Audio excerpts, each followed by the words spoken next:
Talia Dean, welcome to A Step Forward. How are you today? It's such a pleasure to have you with us. Hello, thanks for having me on. Lovely to see you. You look all glam today. Oh, I'm trying my best. I'm trying my best. It's just great to hear about kind of a bit about your journey and things like that. And I know that you used to be on the X Factor, but what would you say for the people meeting you for the first time? How would you describe who Talia Dean is?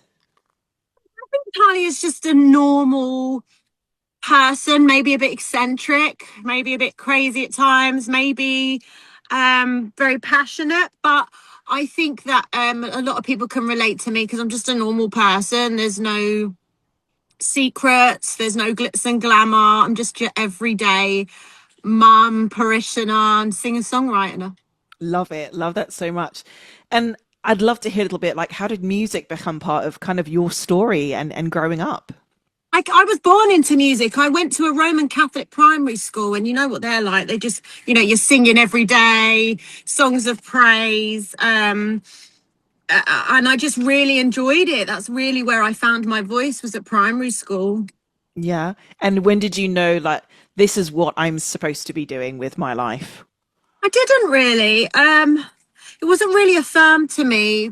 I really enjoyed singing. I done competitions and stuff like that. But I guess when I enrolled for performing arts in college, I guess that was when I thought, okay, well, I'm going to make a career out of this. Hmm. And I'm going to really try and push for whatever it is I think being a famous singer is. That's what I'm going to. But I had no clue what I was doing. I just thought you went to college and, you'd done acting or singing, and then you come out and you're famous. And that was my whole. I think I was very messed up, and my whole thing was, well, if you're a singer, then you're famous. And if you're famous, everybody loves you. And then that means everything's good. So I think my whole ethos of it was a bit warped.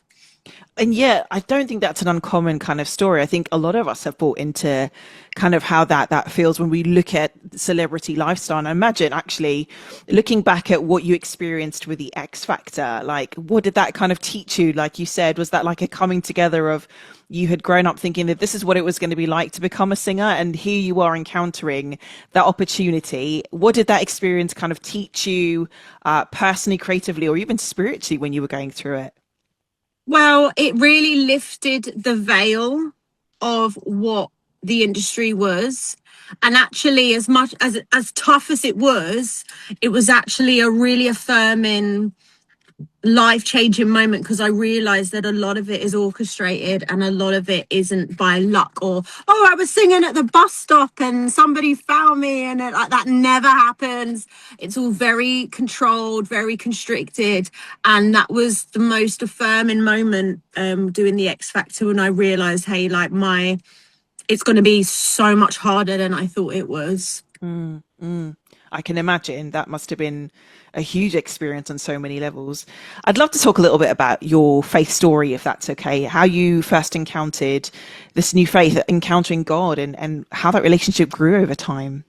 He's been in and out of my life, over the last 40 years, but I have never really given him anything back until now. It's always been school or my nonna taking me to church or me being forced to do my Holy Communion. He's been a part of my life, but I've never really been a part of his until I completely surrendered in 2023. I was going through a really, really horrible stage in my life, and I think a lot of people's stories and testimonies are the same. When you're on your absolute knees, then you give back and you realize, actually, I don't want to be in the darkness from you. I want to be with you. And that was where it started to begin with me. I've always known he's there, but I never really knew what it was to worship, and I never knew what the Bible meant. And I just, when you're a kid, you're told you're Catholic and that's what you are, but you never really understand. But it took for me to start researching myself to understand, okay, this is what I am. I'm a Christian, and this is what it entails, and this is what it means, and this is the man that come and brought this to us. And suddenly all the pennies started dropping, and it was a wonderful feeling. That's an incredible story. I'm so happy to hear that. And how have you found kind of this faith kind of journey shaped how you're like approaching life now and how you're approaching your music in comparison to what it was like before? Well, it's just so easy. It's like I don't have to stress about it. I'm very convicted in my lyrics. I'm really sure about what I'm doing, and everybody around me is suddenly very supportive. We're all on the same page, and that's what it is with Christianity. It's kind of an unwritten agreement between each other. You know, we all know who we are, and it's like a secret gang almost, you know, with your secret handshakes and that, but in a good way. It's like a God Yeah. squad, and I love being part of God's squad. And I know, and when I meet someone and they say to me, I'm a Christian, I know exactly what that means, and I know who they are, and that's what has been such a resident in me so loudly when God says, I know who you are, and I you know, I knew you before you were born. And that's what Christianity is. When you meet someone and they're a Christian, you're like, I know what you're about, you know, I know what your core beliefs are. So this is amazing for me. It's a comfortable industry. My music's comfortable. People want to help. I'm not competing with anybody, you know, because when I hear another praise song that may have got to number one and mine didn't, I really love their song. You know, it's not like we're not competing. We all want the same thing, and it's just so much better. So many doors are open for me as well. Much more than in the music industry before, in the pop industry. It was door shut, door shut, door shut. It's very hard to find a shut door in the world of worship, and I'm sure there are some. I guess it is not perfect, but yeah, it's an easier ride. I love how you've kind of seen kind of just how comparatively different those two worlds are, because they really are. And if you look at gospel and worship and Christian music in the UK, it's really been on the rise since, you know, things have taken launch through streaming. So people are able to launch their music, and you know who else is, like you say, functioning under this really amazing collective community. And there's a lot of feeling of support for one another. It's like, how can I help you? Oh, there's another person that I can resonate with. Their story, you know, resonates with me. I can relate to that. Or someone who's got a really different kind of sound, but you're coming from that really similar heart posture. And I love the way that you've described it for someone like yourself who's been in the very contrasting arena of competitive music, which is kind of secular. And now you're embracing kind of like the world of Christian and worship music. It is a very different vibe, and people kind of shift their purpose as to why they do it. So now that you've kind of like moved into this new kind of arena of worship music, what does worship kind of really mean to you personally now?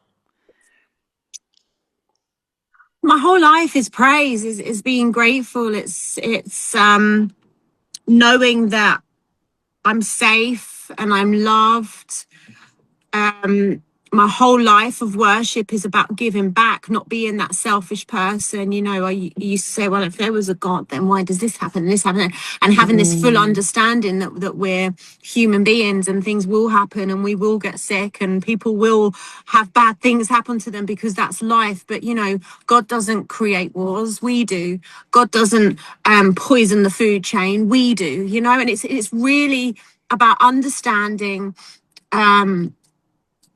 who God is, and appreciating the life that he, even from Genesis chapter 1, you know, even from creation, it's really understanding, no, this is the world that he wanted. We've created it this way. So if we can try and pull it back, and I'm not perfect and I do make mistakes, but it's really nice now to have an anchor, and that anchor is praise, is always being thankful, always appreciating, always saying every day, I'm thankful for this, and praying for others as well. The power of prayer is just so strong.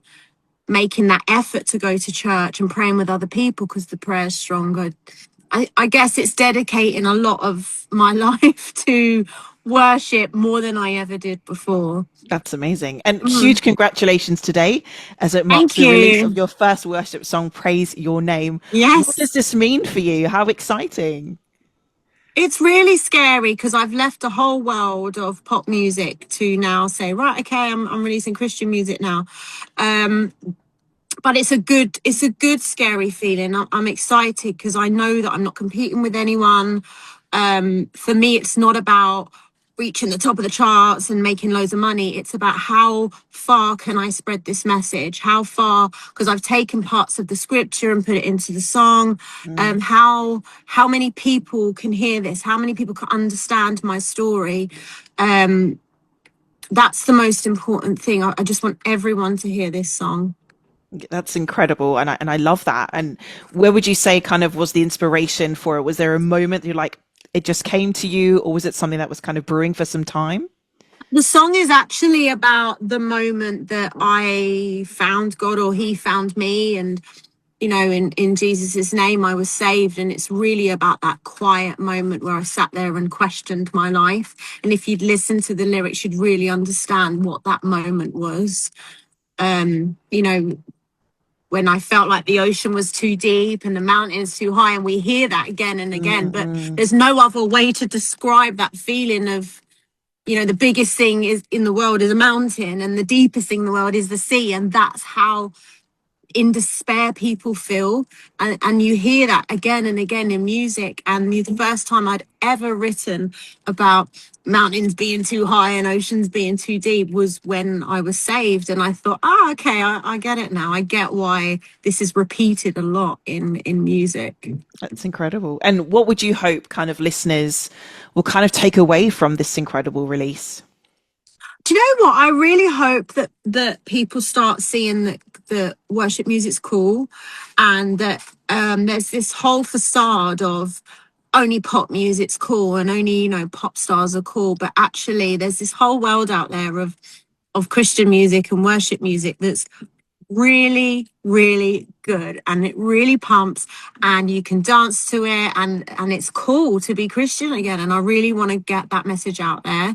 You know, when I think of when I was little, and my nonna used to put the songs of praise on, it really was songs of praise, you know, because it was Classic.